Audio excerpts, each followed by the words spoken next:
Hi, I'm Katrina, and this is Boldly Challenging Ableism.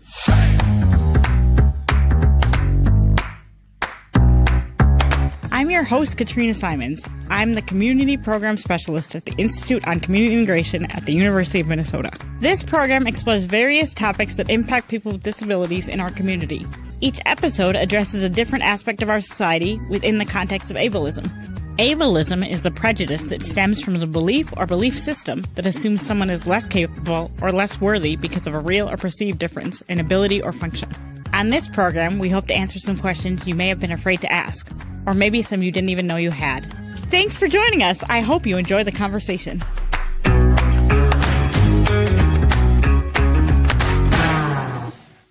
Welcome, everybody, to Boldly. I'm not even going to try to think about what number episode this is because we have been at this for a long time, so can't rush perfection. But today we're going to talk about ableism and sex, so stick around because whether you admit it or not, you want to hear the episode.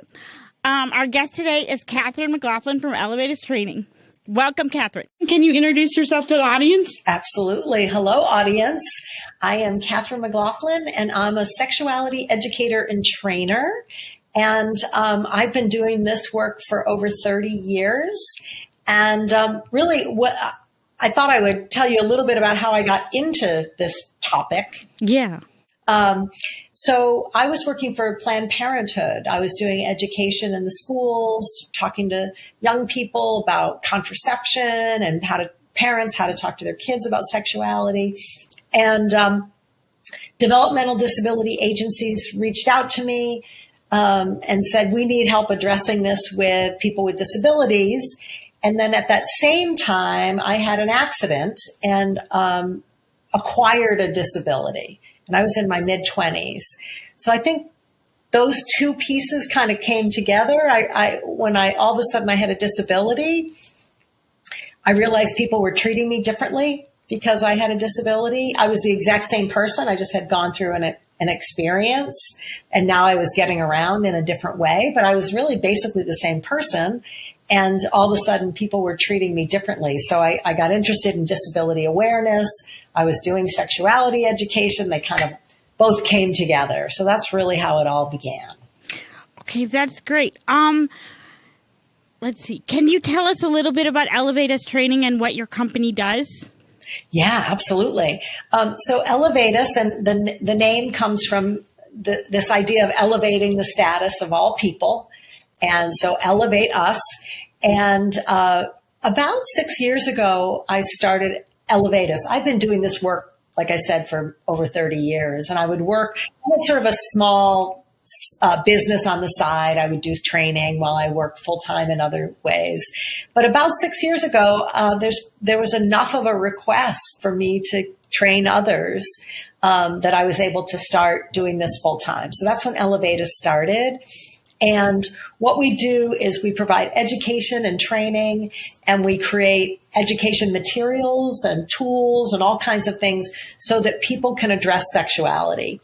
Now, it could be a direct support provider talking one-on-one with someone about it, or it could be a parent talking to their own child, or it could be a self-advocate or a person with a disability wanting to learn about the topic. Or I do a lot of work with self-advocates and training them to be peer sexuality educators. So I also train self-advocates to lead workshops and classes for people with disabilities too. Okay. And you don't live here in Minnesota, right?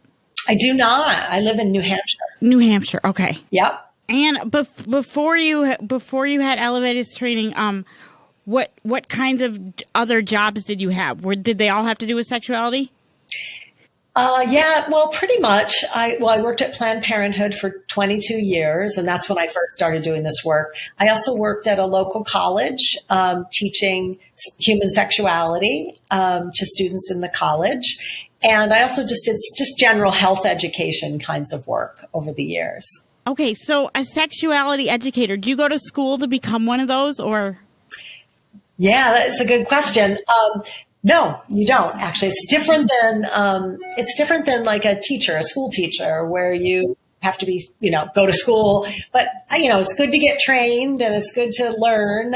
So I learned on the job through Planned Parenthood and learned all about sexuality and how to teach, and just did lots and lots and lots of teaching and training. Okay, because the only exposure I've ever had to a sexuality education is on the educator is on the show Sex Education, and it was on Netflix. I don't know. Did you see it? Oh yeah. Okay, were you a big fan? I was a big fan. Were you a big fan? Really big fan. Yeah. It's amazing. I loved it. Okay, so you can get trained as a sexuality educator in lots of different ways. Perfect. Yeah, but in there, the mother was a sex therapist. Yeah, that's different. Yeah, she went to school and all that. Really, anyone can be a sexuality educator.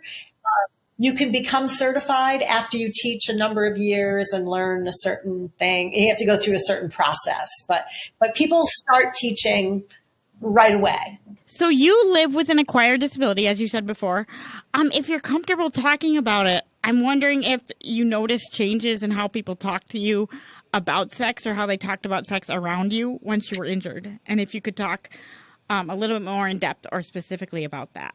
Yeah. Well, I think as a culture, we don't talk about it anyway, whether you have a disability or not. So right. There is that. I saw your question and I was thinking about it, and I wouldn't say, I think it's a little different for me because I'm talking about this topic a lot. So it's a little different, but I would say there's been some times when I realized people were looking at me differently. So when I first had my accident, I was in rehab for my spinal cord injury. Yeah. And the OT, they handle sexuality education. Okay. And she said, you can have babies, which is great. And I was really happy about that. But I wanted to know a lot more than that. Right. So very, very focused on reproduction instead of sexuality, which is much broader than that. So I've noticed that. Also, I have 2 kids. They're in their 20s. But when I was pregnant, people assumed that I was in a wheelchair because something to do with the pregnancy, that the pregnancy came first and then came the wheelchair, versus someone in a wheelchair getting pregnant. Okay, and did you know they have a whole book about pregnancy for women with physical disabilities now? I forget the author, but if you've seen it, great. And if not, I'll try to find it, like the name of it. Yeah. I mean, I'm sure they have more than one book, but it was a really good book. Well, I don't know if they're sure, because lots of times there isn't a lot of stuff. So it might be new. But just that feeling, that people were looking at me like there was no way a person in a wheelchair would decide to have a child. There's just no way, Yeah. So I think I noticed some of that more than people stopped talking to me. But I do know that, and maybe you can speak to this as well. I know a lot of self-advocates say that they notice that their siblings get different kinds of messages than they did. So they saw their parents talking to their sibling, their brother or whatever, and talking about sexuality, but then never talked to them. And so they sort of noticed that difference. Yeah, no, I'm a twin. So we got the same, just because it would have been very, very obvious to me but I think also my parents wanted me to have the same type of education as my sisters as well. But I definitely got the same education as other people that were not disabled. But I went to high school in the 00s, and I think by then things had already changed a little bit in that department. Yeah. Because I know there was the social worker at my high school was already running like a class or a group or whatever, a session for the students in my school with IDD on everything, but that was part of it. So, but I went to the regular health class with other mainstream, but there were other options, is my point. Yeah. Well, a lot of self-advocates tell me that they're in the mainstream health class learning about nutrition, and then the sexuality unit starts and they're taken out of class. No, I was really excited because we got to take a quiz, and I did the best on the quiz because I studied a lot, and there you go. And my mom, I think or not my mom, my dad too, but my mom, both my parents, I think just wanted me to know that I also had the same responsibility as everybody else when it came to sex. Right. Yeah. Yeah. But I don't have, I don't struggle with some parts of the I in IDD. And so I think maybe that was why. And I think I've been working with people with IDD for 15 years, but not really with sexuality at all. But I think maybe a pattern that I've seen is we are worried to talk about it because we think it's better that they don't know, because then they won't do anything. But we know now, and I don't know how long we've known it, that just like with regular teenagers and teenagers that don't have disabilities, that's the wrong way to approach it. Right, exactly. Yeah, I think there's a lot of myths about it. Like if we talk about it, it'll give them ideas.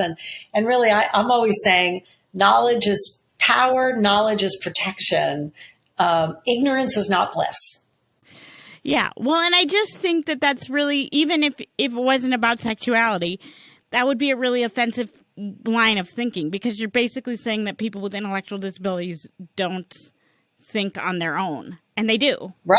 They do. Just because you have an intellectual disability doesn't mean you don't think and come up with your own ideas and inform your opinions on how you feel about the world. And that's also important. Totally. Yeah. Yeah.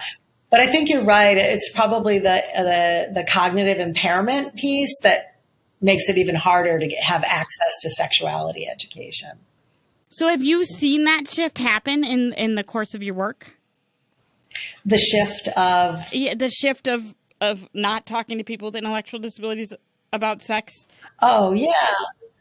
I think, I mean, if I compare 20 years ago to now, yeah, there's definitely been a shift.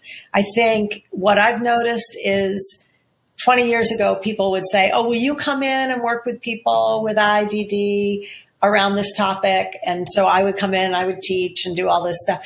Now, more people are saying, okay, we'll do it, but we just need some support. So that's a lot of what I do at Elevatus, is I'm training people to do stuff that I did for years.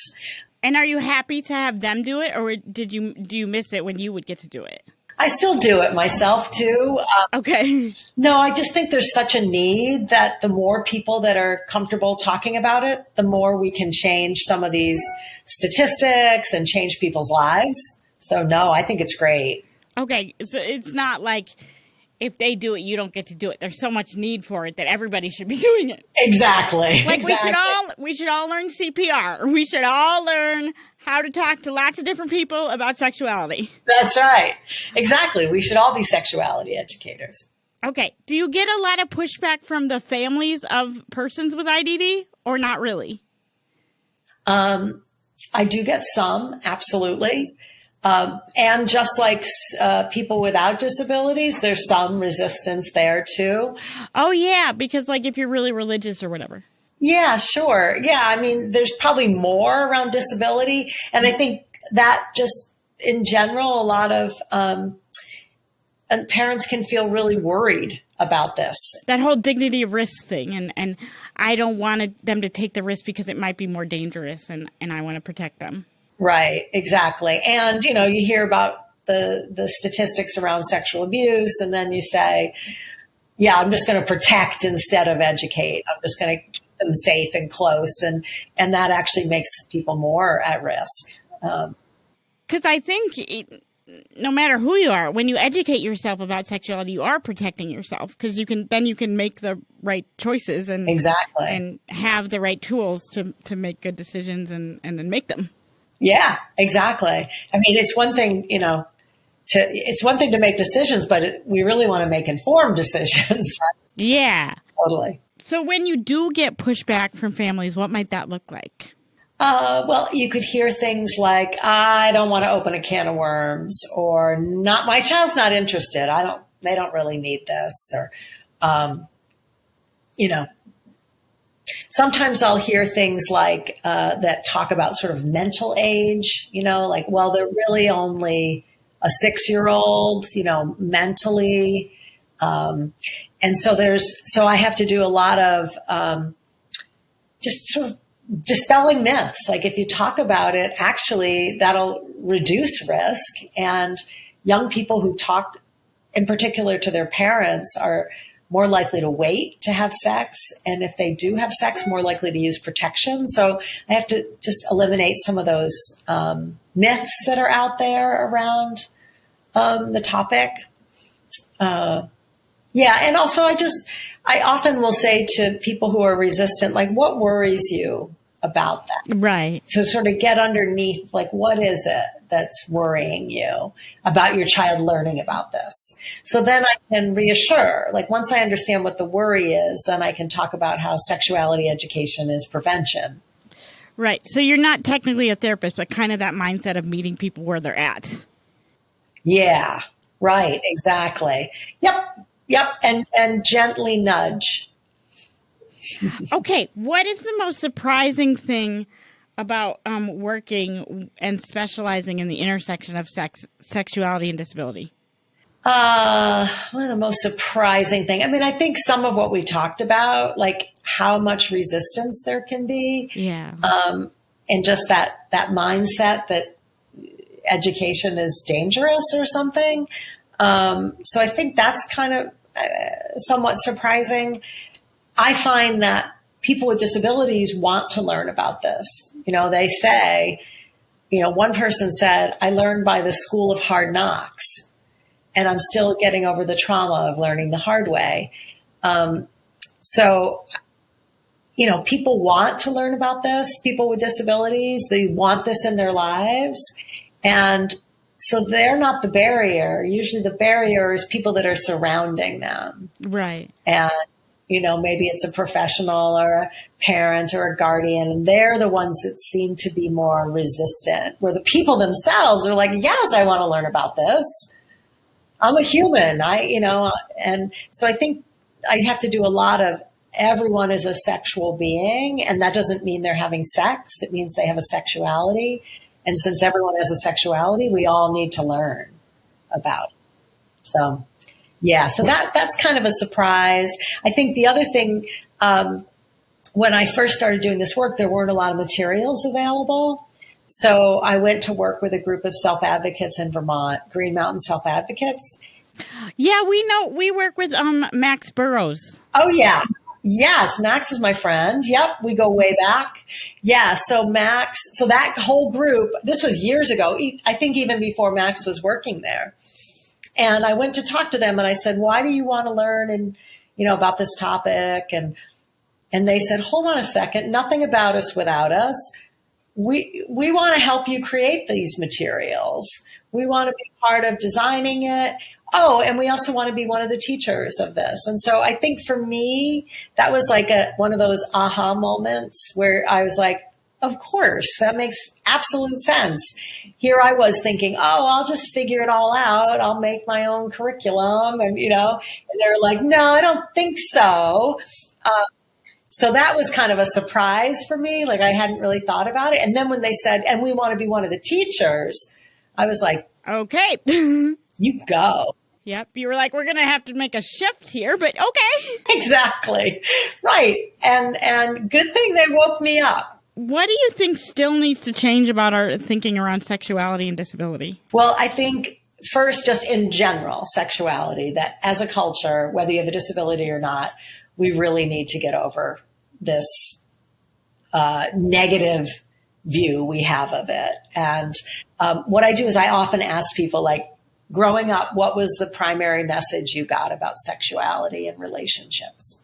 And people say the number one thing I hear is don't talk about it. Right.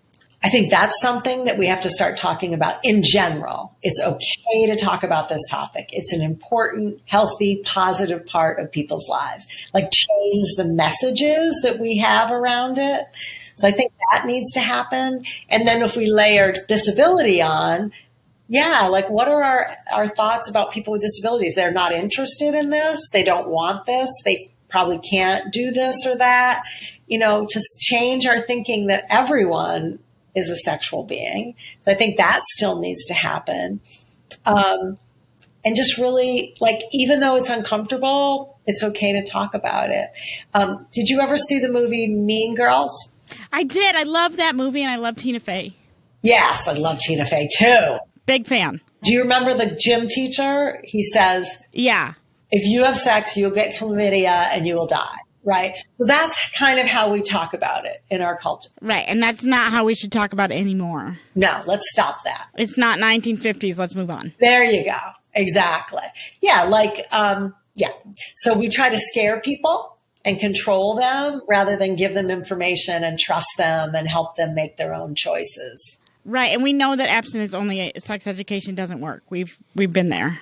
That's right. We've been there, done that, doesn't work. So you said that you were more surprised at the attitude towards your pregnancy when you had your spinal cord injury than you were about the differences that people had talking to you about sex, because you were already good at talking about sex before your injury, and so that didn't really change. How long was it between your injury and your pregnancy? So what I'm wondering is, were you maybe still getting used to the way people respond to people in wheelchairs in general? Because that can be weird. Yeah. So I was 26 when I had my injury. Okay. And then I had my first child at 31. Okay. So it was a good amount of time. So it would have been the pregnancy, not just the wheelchair. Right. And then my other question is, what made you want to be a sexuality educator in the first place? I really always loved Planned Parenthood as an organization. Okay. You know, I went there as a teenager and I just liked the vibe of the place, you know, and so I always thought I would like to work in a place like that. And so I started working for Planned Parenthood in the health center. Yeah. And then a position as an educator opened up and I was like, oh, I'd love to do that. You know, so it just kind of unfolded. Is it okay if I ask you what the years were, what like around the decade was that you started working at Planned Parenthood? Yeah, no, I'm happy to tell you I'm 60 years old. Okay. So I started at Planned Parenthood in the 80s. Okay, because my parents used to talk about it in the 70s, and they really support the mission of Planned Parenthood. They're like you. They have similar politics to you. And then my other question is, did you know Cecil Richards? I know of her, and I've been in the same room with her, and I'm really sad she's no longer with us. I know. I was kind of jelly that, I mean, obviously I was devastated that she passed, but I was kind of jelly that she didn't have to watch or think about what to do instead of watch the inauguration of Trump. Because I was like, well, at least she doesn't have to see, like, everything she worked for get. Yeah. Yeah. I was very sad. Yeah, very sad. Yeah, she was amazing. And her mother was as well. Oh, I didn't know her mother. Did you know her mother? Her mother was the governor of Texas, Ann Richards. Oh, I didn't know. Oh, I know who Ann Richards is. I didn't make the connection. Yeah, okay. Exactly. So I just made the connection. All right. Now time for the last question. Is there anything else you want to share with us or plug or anything like that? Yeah. Well, I have two things. One is if people want to check out my website, it's Elevatus, ELEVATUS training.com. We got lots of free resources. You can check out trainings that are coming up, get on our email list. The other thing I wanted to talk about was we did this project with the Office of People with Developmental Disabilities, the Institute on Community Integration, and SANY's Self-Advocacy Association of New York State, and Elevatus. So the 4 different organizations worked on these 4 empowerment videos about sexuality and people with developmental disabilities. The first one is just kind of a general video on how people with disabilities don't have information about it and how they wish they did. And the second one is about what is sexual self-advocacy. And the third one is sexual feelings and relationships. And the fourth is consent. And all of them are just part of this empowerment series for people with disabilities. And it really changes those messages. It's not like if you have sex, you'll get chlamydia and you will die. These videos are much more about it's okay. You're a sexual person. It's okay to ask for help. It's okay to learn. It's okay to talk about it. So check them out because they're really positive and in the direction I would like to see things going. I think Tina Fey would really support the new messaging. I'm going to send it to her. Do it. I'm going to send it to her publicist. Okay, do it. Amy Poehler, too. Yes. Amy Poehler has a friend. with cerebral palsy. So maybe if I send it to that person, Amy Poehler can see it and then send it to Tina Fey. Great. I don't think they're going to look at it. I think they have a very full inbox, but we can try. I'm all about trying. Yeah, there's nothing wrong with giving it your effort. No, that's right. I completely agree, Katrina. Well, thank you so much for joining us today. This was a fascinating conversation, and I'm really glad we could make it work. Me too. Thank you. For everybody who's watching, this is Boldly, and we hope to see you next time.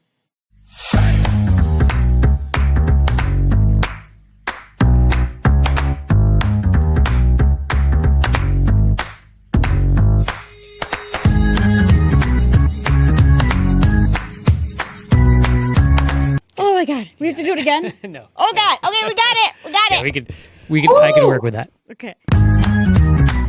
Boldly Challenging Ableism is a co-production of AM 950, the progressive voice of Minnesota, and the Institute on Community Integration at the University of Minnesota. For more information, please visit ici.umn.edu.